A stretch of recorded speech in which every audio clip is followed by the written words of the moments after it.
1. The Darvas box theory. Identify stock price patterns.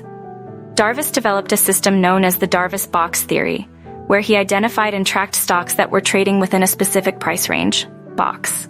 When a stock broke out of its box on the upside, he considered it a buy signal, indicating the potential for a significant upward trend. 2. Focus on growth stocks. Invest in companies with high growth potential. Darvas focused on stocks of companies that showed strong growth potential.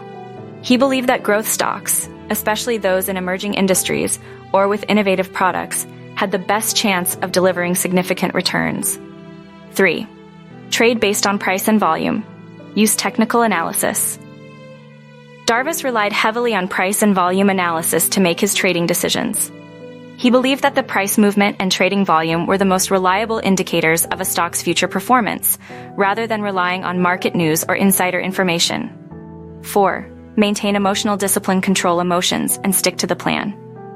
One of Darvas's key principles was to remain emotionally detached from the stocks he was trading. He stressed the importance of sticking to his trading plan and not allowing emotions like fear or greed to influence his decisions.